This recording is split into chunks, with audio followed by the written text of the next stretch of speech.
Hello out there. This is The Thing About Cars, coming to you from Atlanta, Georgia. Around the table, we've got Dave. Dave, you there? Yeah. And Ben. Hello there. Hey. That was Dave and Ben. Dawn, are you with us? I guess I am. Okay, now we have to investigate that. And Becca, are you there? No. Okay, Becca's not there. Dawn, are you all right? I'm fine. It's just been one of those weeks, where all you want to do is escape in your vehicle and just put your credit card in your back pocket and don't look back. That's been my week. I feel the same way, but I would get in trouble if I left the kids behind. Apparently it's neglect or something. I don't know. Well, defects. Luckily, cats can fend for themselves for a few days, and so can husbands. Right. So I mean, nothing is wrong with the cars, right, Dawn? Oh, my GL is just being fussy pants. I've got a weird sensor problem in the front when it rains. The cars are amazing when they tell you somebody's coming and somebody's in your blind spot, but when they malfunction, you just want to rip their throats out because it just beeps when it rains and I get near an object, it just goes off for no reason. It's strange and bizarre. I've looked for leaves. I've looked for a bunch of different things. And then my windshield wipers decided to, the hose has detached. And now I'm waiting for a part for that. So it's little things that go, come on, this is a luxury car. It's supposed to be enjoyable, not annoying. Yeah. Well, I was going to say, I saw something similar with the rain with I believe it was a Nissan Maxima that I had on one of my business trips. Just the mere presence of water on the front of the car would fake out its, collision sensor. Oh, good grief. Yeah. As long as it's not setting off your airbags, I guess that's better. But right. Technology is wonderful when you can't tell it's there, right? Yes. Technology is fantastic if it remains transparent. But, yeah. Yeah. Well, no, it remains invisible. Not transparent, invisible. Invisible. Yeah, life is much easier when you just do it the old-fashioned way, like turn on your windshield wipers. Or hit something. Well, no, I use these things called mirrors. Yeah, I mean, it's a remarkable invention. I look in them and see if there's a car there. My collision sensor just went off. How can you tell? Well, there's an 18-wheeler in my front seat. Right. So I've got Grand Trivia Auto for us. In fact, I've got a couple things that we could just talk about before we ask the actual official question for today. What was in fact, just for conversation's sake, what was the first additive added to gasoline, and in what year did they add it? Anybody want to take a guess? Was it ethanol? It was not. Was it lead? It was not lead either. No. Well, actually, lead? Actually, Dave is correct. It was lead, but it wasn't just pure old lead. It was tetraethyl and TEL. The first commercial quantities of TEL were sold in February 1923 in the form of ethyl premium gasoline.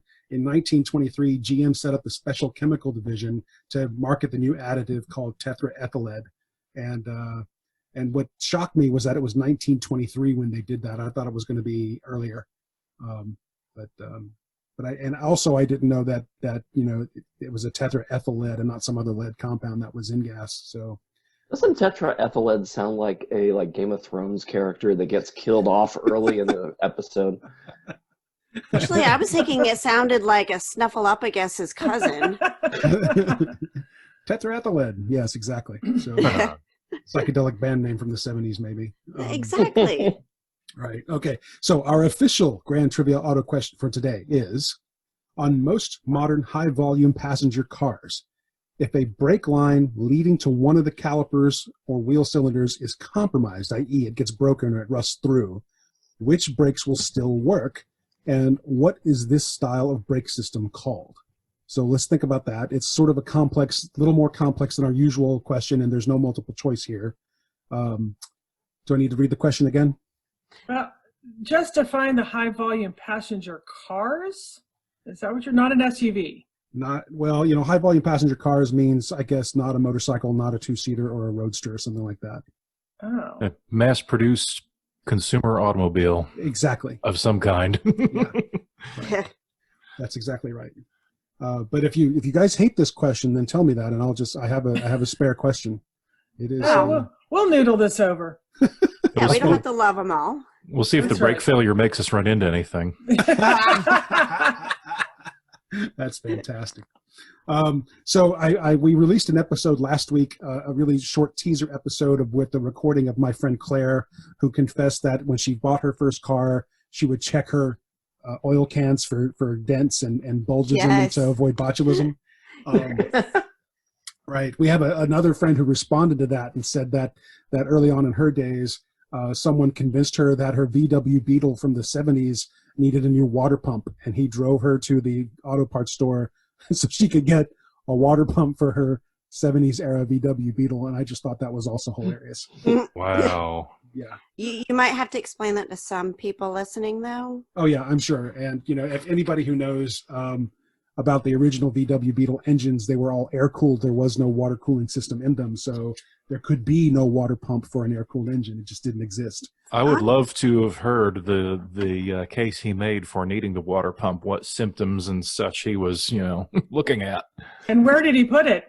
Right? Well, that's a pretty serious, because it was intended to be a joke, right? Exactly, that's correct. It was intended to be a joke. That's right. So that's a lot more serious than what we used to do, having people go to the auto parts store for blinker fluid or things like that. So I'm really hoping the auto parts store at least informed the owner of the Beetle or something. I'm sure they all had a good laugh about it. And when then they sold her an air pump. Exactly. They're like, here's a can of compressed air.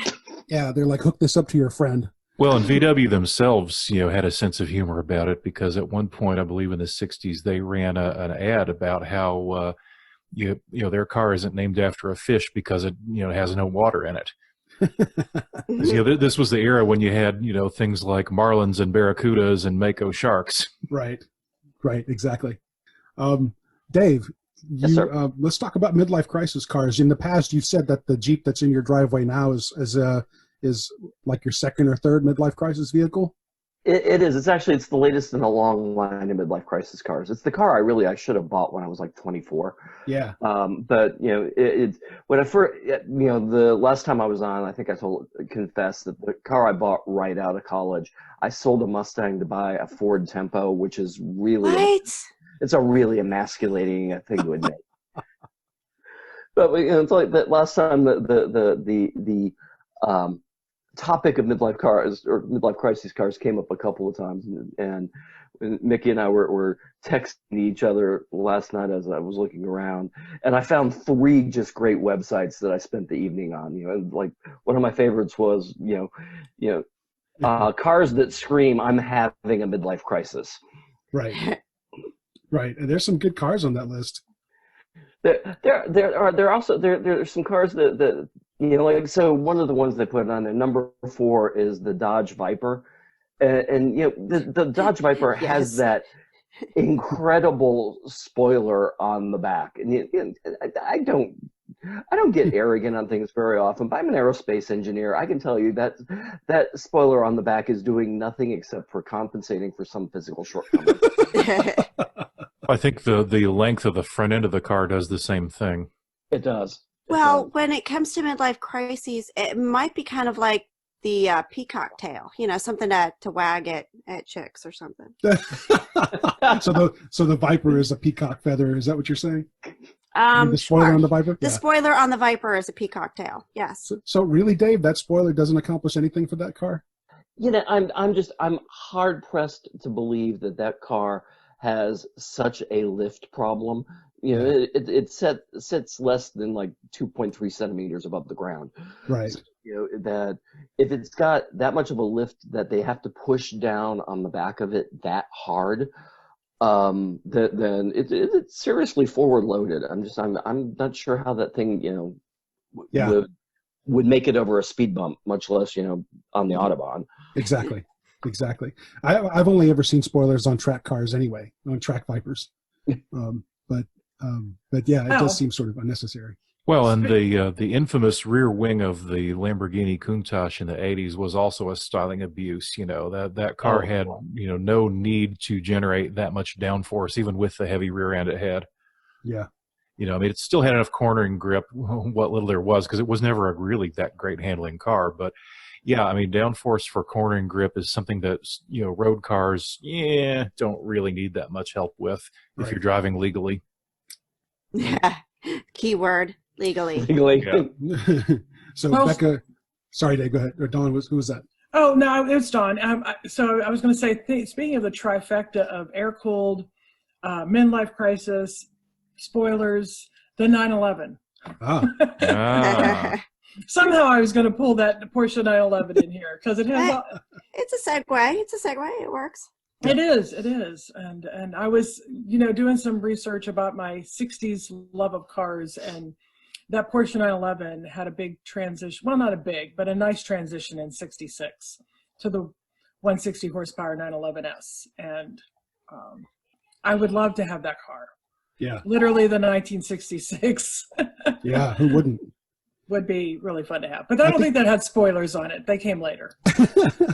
I think that car has your name all over it, Dawn, and I think you should get one. I think I should. I wonder if it comes in a crack cabriolet. I've only seen the hard tops. So. Yeah, I've only seen the hard tops. I think the 80s is when the cabriolet came in. So how much is that vehicle running in these days? I'm gonna have to do a little search and let's find out. But We should all start saving. yeah, it would be a nice birthday gift for me next year. We should all, yes, we'll do a GoFundMe thing for Dawn. Exactly, because I'm hitting double nickel. So, you know, next year is a big car year, supposedly. No. I tried to do a GoFundMe for that Bronco a couple years ago. That didn't get very far. Wait a minute. I don't recall this. Tell us about this, Becca. It was before I got the Jeep. Remember, I originally was trying to get a Bronco, and there was one way out. Bremen. It was out in Bremen, Georgia. I remember now. Yeah, and it was $4,000, and I did a GoFundMe, and I should have just gone the route that. Actually, I don't think I could have gone the route that I went with the Jeep because of its age.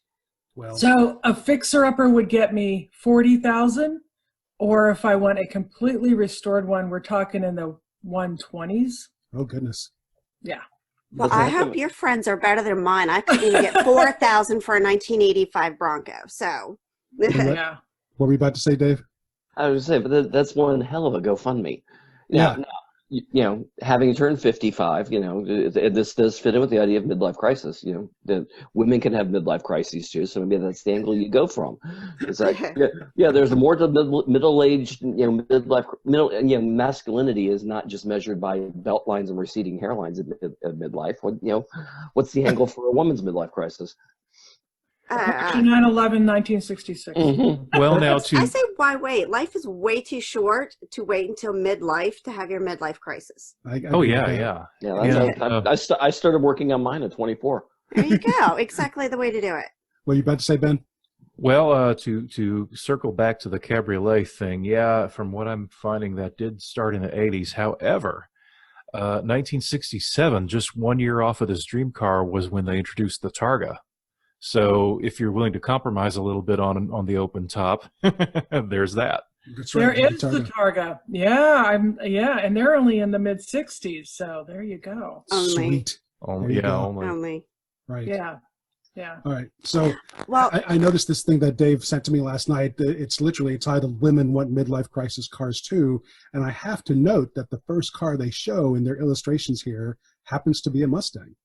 Okay. No. In that case, I've been having a midlife crisis since I was 16. Yeah, well, it's possible. That's what I was going to do. Sorry, I had a joke for your, more or less a joke for your midlife crisis thing. It's true, but it's funny. When I was a kid, I always thought that convertible tops caused men to go bald because any convertible you saw with the top down, there was bald man in it. And I thought the wind was coming over and pulling his hair out. Oh, wow. So I always thought it was a convertible top causing We're it. just shaving the head because we don't want to get whipped around in the face with long hair. That's all. And so okay. in teaching my class, that's an exact sample of correlation and not causation. Yeah. So, Dave, what else came out of that article? Women Want Midlife Crisis Cars Too. Did it say anything about what what that means in terms of car choice? Well, actually, the thing that really caught me is the teaser line. So the article on Women Want Midlife Crisis Cars Too came out of the Detroit Bureau.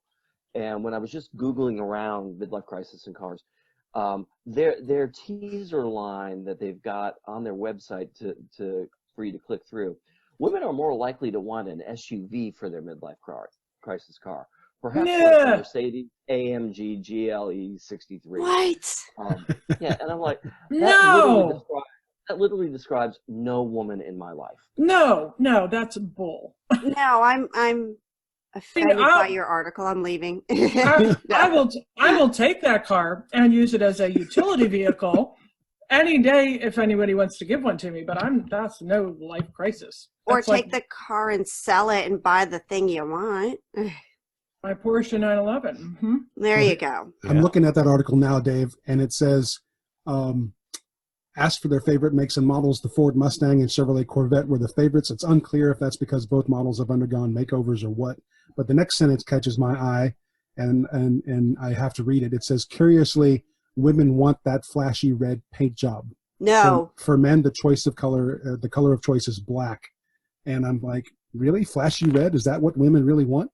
No, I have an aversion to red cars. I find it to be cliche. Dawn, what do you think? Well, I love orange. So my Porsche would be orange. But that kind of yells, hey, cop, over here. Over here. Look over here. If I can afford to have that car, I can afford to say, hey, cop, how you doing? Until you get 15 points and you'll be on the bus. But, Well, yeah, and we shouldn't stereotype here either, because, and while she'd kill me if I said it was a midlife crisis car, because I don't believe it is. My own wife, Jennifer, has a really beautiful Dodge Challenger, but it's not red. It's not a bright color. She didn't want a bright color. It's a color called Maximum Steel. It's a dark metallic gray. And I love the gray cars. Yeah. They can look pretty good, yeah. Mm-hmm. There was a Ford one. I had an '02 Mustang that was called Mineral Gray, but it was more of a brownish. So the earth tones, I like it. They're not the normal, or hadn't been, at least back then, the normal colors. Right. The last thing in this article that Dave says, the DetroitBureau.com article, it says the term midlife crisis was coined by a Canadian psychoanalyst, Elliot Jacques, back in 1965. So we've had that term since the 1960s. The 60s produced a lot of stuff. Yeah. Oh, yeah. Go ahead, Dave. What are you about to say? I said, including me. I was born in '65. That I'm wondering what that says about because my parents had me very late in life. They had 2 kids in the 40s, stopped. 2 kids in the 50s, stopped, and then they fired up the factory one more time, and I snuck in just before menopause. Oh my goodness. That's too funny. I'm a 60s baby. Yeah, me too. Me too. Yay, I get to be young on this episode. Yay! What else do we need to say about midlife crisis cars, Dave? I wanted to give Becca a little bit of a hard time in your original article. 10 cars that scream, I'm having a midlife crisis. Wait a minute. Why are we giving Becca a hard time? Number 3 on the list is a Ford Mustang GT350. Why is that a midlife crisis car? It's a 2-door sports car that screams like a bat out of hell. That's why. It's a freaking awesome car. Why? Right. Well, it's when you scroll through the list, some of them are awesome cars. I'm not sure that I really think Mazda MX-5 Miata is a midlife crisis car, mainly because that I had a friend who was 6'6" and actually bought a Miata, and he couldn't wear he would wear boots. He's like, I can't wear boots because I can't actually fit underneath the wheel of that car. I was going to say, that Miata, you have to be like 4'2" to really enjoy it. And good for that person that can enjoy it. But I've been in Miatas and they're uncomfortable. Yeah, they can be. Yeah, I have a friend who drives one, and she's just not a tall person. She loves it though. But I should qualify that by saying she doesn't drive anymore. She had 2 accidents in 2 months and decided that she was going to do without a car forever. Yeah. So Wow. No, I've ridden in a Miata once, and I really just felt like fodder out there. I was waiting for someone to run us over, or I felt so tiny and insignificant on the road that no, I need something bigger. You got your midlife crisis SUV? Are we referring to a Jeep Liberty as a midlife crisis car? Seriously? Well, it is an SUV. Yes. That's a 4x4. Does that, I don't know if that does anything to it, but we're talking about a Jeep Liberty here. It's not like it's an Escalade or, anything big and fancy or. Well, there's one other thing on this list, the Ford Raptor. Oh. Is that a midlife crisis car? I really don't care. Really? That is a beautiful. I'm not a truck person, but if I had to pick a truck, and yes, there is a Shelby version. Let me just say it. There is a Shelby, and it is a beautiful truck. Huh. I always thought the Raptor was more of a male inadequacy vehicle, but okay. Yeah, I never associated it with midlife crisis as much as testosterone replacement treatments. Yeah, and I figured, if a redneck wins the lottery kind of thing, I don't know, because I live out here in Woodstock where we all have pickup trucks. So right, I confess, I saw this early video of an early Raptor that was doing a jump, and when it landed, it's like the entire front end got ripped out from under the truck. It did not survive the jump, and ever since then. I mean, I'm sure Ford fixed the problems or whatever it was. It was a major marketing snafu for them when that video went viral. And ever since then, I just can't bring myself to look at that truck and take it seriously. So was it not the Baja edition that you watched jumping then? No, I'll try to find the video and post it to our page when this episode goes live. But this thing jumped, and I can't remember what happened. I can't remember if the truck frame broke or if just the front end suspension fell out or what. But it did not go well for the truck. Were other trucks doing the jump and they made it okay? I don't know. Well, that would be a good thing because, the wrong jump will kill any car. But... Right. Dave, there's one other article that you sent. Should we save it for our next episode or should we tackle it now? We can save it for the next one. As a teaser, it was the 25 midlife crisis cars that are affordable. Yeah. Yeah. So the next time we'll do the midlife crisis on a budget. Midlife crisis on a budget. Excellent. We'll save that for our next week's episode. Is that a Civic with a big wing on it? Sorry. Ben, there was a question you had posted, or at least not posted, that you had seen on Unloved Autos. And for folks who don't know, that's the Unloved Autos group on Facebook. And the question was, how do the television shows do custom cars in 1 week where it takes a normal person to do them much longer, like years? And that was the question. Ben, you want to take a stab at that first? Well, sure. I mean, the short answer is because they don't exist in the real world. The shows, I mean, not the cars. Right.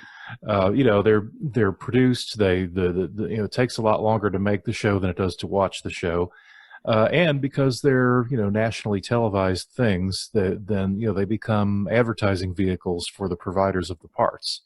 Right. So. If you contact, say, American Racing, say, hey, when my TV show needs some wheels, they'll have them to you in 24 hours, or they'll make it look like 24 hours on TV. Right. And everything that goes into a car made on a TV show is planned and choreographed. It's not like, when you're a hobbyist at home going, okay, well, what am I going to do at this point in the project? And 3 months later, you're saying, well, what am I going to do at this point? Because you're not choreographing everything finally and planning it ahead of time, you'll run into things that the TV guys don't. Like I have a friend who has been working for many years on a VW bus. It's beautiful red and white. It's going to be mostly stock, except that it's going to be on wider wheels and sitting about 2 inches off the ground. But it's a 60s model. But one of the things he ran into in this regard was he was trying to get some there's some sort of woven floor mats to give it kind of that tropical tiki look, and it's an existing product, but it still took him 6 months to get them. Wow! Just because the supplier wasn't ready when he was. Well, and like you said, to your original point, it's television. It's not quite reality. Yeah. And if you look closely at shows like oh gosh, what was the name of that guy? Fast and Loud. Not Fast and Loud is not the one I'm thinking of. The one I'm thinking of is what I'm thinking of. On Motor Trend, the Kindig people. Oh, yeah. I don't know the name of the show, but I know who you memean. Yeah, and there was another one. I can't remember the guy's name, Dan, out of Virginia somewhere, but they would tell you up front that these things take months, if not years, to do. Like, it would say day number 367 of this build. Right. And so, they're editing out pieces as they come and get them, which is why the mechanic working on the car is probably not wearing the same shirt As opposed, in well, a yeah, 3-minute segment. Yeah. you say as opposed to Fast and Loud, where Richard brings a pile of rust into his garage and tells the boys, "Hey, we got to turn this thing around in 7 days." Right. Right. I call BS. Right. Exactly. It's a lie. It's absolutely a lie. They may actually be somehow doing it in 7 days, but that's because of all that scripting and choreographing and pre-planning, and then adding a big dose of manufactured drama. Exactly. Right. And then all the extra workers that you can't see. And and supply for like any of those things, unless you've got your own mill shop, how in the world are they getting all of that? They probably already have it in stock. They've already cataloged everything they need, ordered it, they've got it sitting around, and the drama. Well, I wonder if they're simply reverse engineering the finished product. That could be too. Yeah. They only pick cars that they can get prefabricated things for. And like Ben says, they stage it all in advance. So all you have to do is essentially bolt it all together. But I don't know. I hope that answers your friend's question. I hope so too, yeah. So, all right. One last thing before we wrap this episode. And that is a statement I heard, which is kind of related to what we just said, which is to never buy someone else's project car. And I have I think I would agree. I mean, the idea that you're buying someone else's unfinished project car could be completely problematic unless you really, really know what you're doing and what you're looking at. I wouldn't take anyone else's like engine swaps or anything like that either. Sorry. No, I was going to say for the simple reason is because if that car is not already running and driving, and if they're just selling an unfinished product, that you're inheriting whatever problems that they could not solve. So unless you're sure you can solve them, just avoid it. Plus, there's no manual. You would have to figure it out. What's in here? What parts do I need? What goes where? I've even thought about, I really need to make addendums to the electrical schematics for my vehicles because I always customize stuff. So things are going to be different. Yeah. Well, that's it. The wiring harness alone can create, if you're putting the dreaded LS swap into something else that doesn't, the wiring alone is going to be a major issue for anybody. So, buyer's prudence really comes in here because if you're even shopping for projects, presumably you're going to know a little bit of something anyway. Maybe you've got something in mind, and maybe you've learned a little bit about it already, and of course, what it is will determine whether or not there's a good community you can turn to for advice as well. Right. If it's something that there's a million of out there, then you apply caution with seeking advice. But if it's a smaller, more close-knit community of enthusiasts, then the advice is probably going to be a little bit better. But yeah, always, it's like with buying any car, do as much homework as you can. Sure. Dave, have you ever rehabbed a car? I have not. I love driving cars, although I love all kinds of vehicles. I've never really rehabbed one, but I've had my Jeep since 2008, and what I love about Jeeps is Jeep has made it so easy to work on, and it's that the aftermarket parts can become like an addiction. It's like yes. It's like Jeep parts are second only to heroin in addictiveness. and as I go out and I can bolt things onto my car, onto the Jeep, and all of a sudden I come in and like, wow, I feel butch all of a sudden. It's true. All right, so yeah. As I say, I feel butch. Let me just go pop this White Claw. All right. On that note, let's wrap our episode by answering our Grand Trivia Auto question. And the question was, on most modern high-volume passenger cars, if a brake line leading to one of the calipers or wheel cylinders is compromised, i.e. it gets broken or rusts through, which brakes will still work, and what is that style of braking system called? Anybody want to take a stab? Sure. The diagonally opposite one, the ones on the other diagonally opposite axis. In other words, if your left front fails, your right front and left rear should still work, and that's called a dual circuit braking system. That is essentially correct. The name is not quite right according to what I've read here, but that is absolutely correct. It says, my answer is you're answering it before anybody. I was just going to add on to Ben's that I was thinking circuit, so his is along the lines of what I was thinking. But, Yeah. And I was just going to say whatever Ben said. Thank you, Dawn. Dave, did you want to chime in before I read the official answer? I'm going with Dawn on this one. Yeah. So the answer is, I have it written here from my research, is you're correct. One front brake and one rear brake diagonally to the one that's broken will still function. And that's called a dual diagonal braking system, or a diagonally split braking system. And I don't know who invented it. We need to do some research here to figure out who invented that and who designed it. But I do know that dual circuit systems, which is a term you will also hear, but the double setup like that did become mandated in the United States. I want to say 1967, but don't quote me on that. yeah. This is something I've run into, with my old Lotus addiction, because the federal cars have it and the UK cars do not. Right. Now, is this something that still remains true with anti-lock braking systems? I'm not sure, but probably. Yeah. Because the anti-lock brakes, don't really, all they really do is vary the pressure. Yeah.